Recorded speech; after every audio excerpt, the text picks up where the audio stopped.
खुदा कादर मुतलक बाप, खुदा बेटे और खुदा पाक रूह के नाम में आमीन। मसीह यीशु के पुरफज़ल और जलाली नाम में प्रिंस ऑफ पीस टीवी देखने वाले तमाम नाजरीन को सलाम। खुदा आप सबको बरकत दे। मेरा नाम पास्टर मंशा सागर है और मेरा तल्लक the lighthouse church Pakistan से है। और आज मैं आपके सामने message of the day programme में आपके साथ खुदा के कलाम को शेयर करने वाला हूँ। तो आए, इससे पहले कि हम खुदा की ज़िंदा आवाज़ की तरफ बढ़ें, हम अपने सरों को झुकाएं और खुदा से मदद और रहनुमाई मांगें। ऐ मेहरबान रब्बुल इज़्ज़त खुदा मसीह यीशु में हमारे आसमानी बाप, इन खूबसूरत कीमती और बाबरकत लम्हात के लिए तेरे हुज़ूर शुक्रगुज़ारी करते हैं जिनमें बाप हम तेरी ज़िंदा आवाज़ को सुनने और सीखने वाले हैं।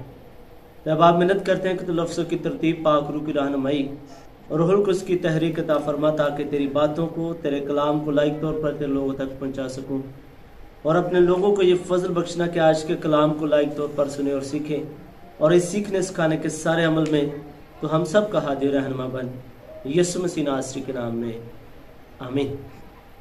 तो मेरे अज़ीज़ों, आज हम बाइबल मुक़द्दस को पढ़ने के तलक से, इस पर तवज्जो करने के तलक से सीखेंगे, क्योंकि बाइबल मुक़द्दस में इमसाल की किताब 16वें बाब की 20वीं आयत में लिखा है कि जो कलाम पर तवज्जो करता है भलाई देखेगा।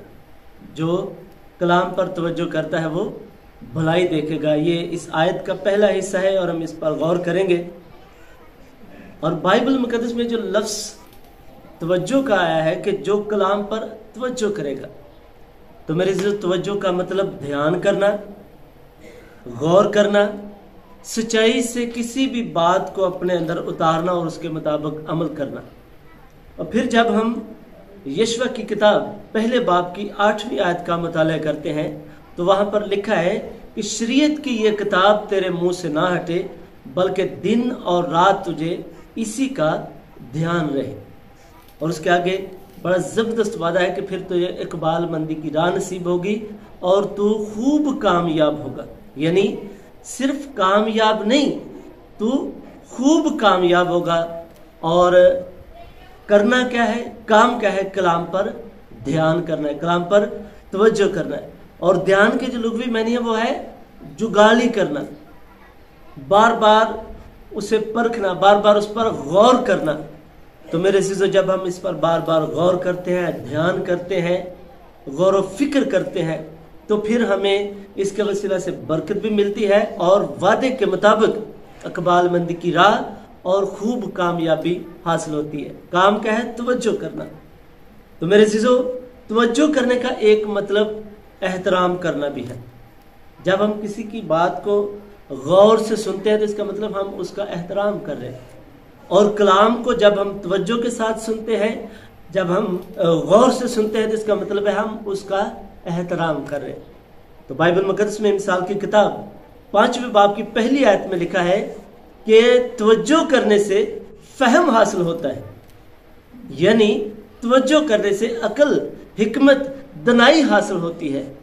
तो देख ले कि इस किताब का जो राइटर है, इस किताब का जो मुसन्निफ है, जिसे यानी बुजुर्ग सुलेमान बादशाह, जो हिकमत में अपने आप में एक अपनी मिसाल आप है। तो मेरे अज़ीज़ों, उसको ये अकल, दनाई, फहम कहाँ से हासिल हुआ? खुदा की बातों पर तवज्जो करने से, खुदा के कलाम पर तवज्जो करने से। और जब हम मत्ती की इंजील 7वें बाब की 24वीं आयत से 27वीं आयत तक का मुताला करते हैं तो वहाँ पर हमें 2 अशख़ास का जिक्र मिलता है। एक वो शख्स है जो कलाम को सुनता है और उस पर तवज्जो करता है, उस पर अमल करता है। और एक शख्स वो है जो कलाम को सुनता तो है लेकिन उस पर अमल नहीं करता, क्योंकि वो उस पर गौर, ध्यान, तवज्जो ही नहीं करता। तो उन 2 अशख़ास को अलग अलग टाइटल देती है बाइबल मुक़द्दस। लिखा है कि वो शख्स जो कलाम को सुनता और उस पर अमल करता है वो अक्लमंद शख्स है और उसने अपना घर कहाँ पर बनाया है? चट्टान पर। लेकिन दूसरा शख्स जो कलाम को सुनता तो है लेकिन उस पर अमल नहीं करता, बाइबल मुक़द्दस उसे बेवकूफ़ कहती है और उसने अपना घर कहाँ पर बनाया है?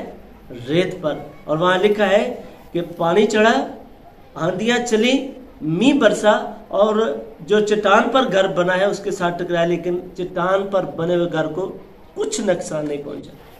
आप देख लें कि जलजले में पहाड़ियों पर बने हुए मकान भी गिर जाते हैं, लेकिन जो मकान चट्टान पर बना होता है उसको कभी जुम्बश नहीं होती, वो कभी नहीं गिरता। और जो घर बेवकूफ़ बनाते हैं, वो जो कलाम को सुनते और उस पर अमल नहीं करते, उस पर ध्यान नहीं करते, उनका घर कहाँ पर बना है? रेत पर। दुनियावी मुसाइब आते हैं, परेशानियाँ आती हैं आंधियों की शक्ल में, तो वो बेदिल हो जाते हैं, ईमान से मुनहरफ हो जाते हैं, क्योंकि वो कलाम पर तवज्जो नहीं करते। और फिर जब हम मत्ती की अंजील 13वां बाब पढ़ते हैं तो वहाँ पर बीज बोने की मिसाल मिलती है। यीशु मसीह ने अपने नबी मुबारक से वो ये तमसील कही कि एक बीज बोने वाला निकला, और वहाँ पर 4 कैटेगरीज हैं। एक बीज वो जो झाड़ियों में गिरा, एक पथरीली ज़मीन पर, एक राह के किनारे और एक अच्छी ज़मीन पर। तो ये 4 कैटेगरीज में जो लोग कलाम को सुनते हैं लेकिन उस पर अमल नहीं करते, ध्यान नहीं करते, वो है वो कलाम जो राह के किनारे गिरता है। और राह के किनारे गिरने वाले बीज को परिंदे आकर चुग लेते हैं। और वो आगे जाकर 19वें आयत में यीशु मसीह इस तमसील को यूं समझाते हैं कि जो राह के किनारे बीज गिरता है उसे परिंदे आकर चुग कर ले जाते हैं। बिल्कुल इसी तरह वो शख्स जो कलाम को सुनता तो है लेकिन वो उस पर ध्यान नहीं कर पाता, उसे अपने दिल में नहीं रख पाता। वजह क्या है? क्योंकि इब्लीस उसके दिल से उस कलाम को चुरा ले जाता है, और जब चुरा ले जाता है तो इसका मतलब है कि उस शख्स ने ध्यान नहीं किया, उस शख्स ने तवज्जो ही नहीं की, और उस शख्स ने इस बात की फिक्र ही नहीं, एहतराम नहीं किया कि मैं खुदा की बातों को अपने अंदर उतार सकूं। तो मेरे अज़ीज़ों, वो बीज जो अच्छी ज़मीन पर गिरता है वो लिखा है कि कुछ 30 गुना, कुछ 60 गुना और कुछ 100 गुना फल है। माल की किताब 14वें बाब की जब हम 8वीं आयत से 10वीं आयत तक का मुताला करते हैं तो वहाँ पर हमें एक लंगड़े शख्स का जिक्र मिलता है। लुस्त्रा में जब बुजुर्ग पुलिस रसूल कलाम सुना रहे हैं तो एक लंगड़ा शख्स है जिसके बारे में लिखा है कि वो उसने कभी चलकर नहीं देखा। तो बाइबल मुकद्दस में ये बात रकम है कि वो बुजुर्ग पुलिस रसूल जो कलाम सुना रहा है वो उसे बड़े गौर से सुन रहा है, और जैसे वो कलाम को सुन रहा है उसके अंदर ईमान पैदा हो रहा है। और जब बुजुर्ग पुलिस रसूल की नज़र उस पर पड़ती है तो रूहुल कुद्स से आगाही होती है कि इस शख्स के अंदर शिफा पाने लायक ईमान है। उसके अंदर ईमान, जैसे जैसे वो कलाम सुनता जा रहा है, उस पर गौर ध्यान करता जा रहा है, तो उसके अंदर कलाम के वसीला से ईमान पैदा होता जाता है। क्योंकि रोमियो के खत में 10वें बाब की 17वीं आयत में लिखा है कि ईमान सुनने से पैदा होता है और सुनना मसीह के कलाम से। और वो कलाम सुनता जा रहा है, वो लंगड़ा शख्स, उसके अंदर ईमान बनता जा रहा है। वो ईमान उस म्यार पर आ गया कि खुदा के खादम बुजुर्ग पुलिस रसूल ने कहा कि उठ अपने कदमों पर खड़ा हो जा, क्योंकि उसके अंदर बुजुर्ग पुलिस रसूल ने देखा कि शिफा पाने लायक ईमान है। बाइबल मुकद्दस बयान करती है कि वो शख्स उठ खड़ा हुआ और चलने फिरने लगा। तो मेरे अज़ीज़ों, कलाम अगर हम इस पर तवज्जो करते हैं तो ये दनाई भी देता है, हिकमत भी देता है, और कलाम पर तवज्जो करने से हमारा म्यार बढ़ जाता है, हमारा शुमार अक्लमंद इश्तिखास में हो जाता है। और हम कलाम को जब तवज्जो करते, जब ध्यान करते हैं, तो फिर वो बीज जो यानी अच्छी ज़मीन पर गिरता, हमारा शुमार उन लोगों में हो जाता है। और फिर अगर कोई बीमारी भी हो तो इसी कलाम पर गौर करने से, इसी कलाम को तवज्जो से सुनने से वो बीमारी भी जाती रहती है, हम शिफा पाते हैं।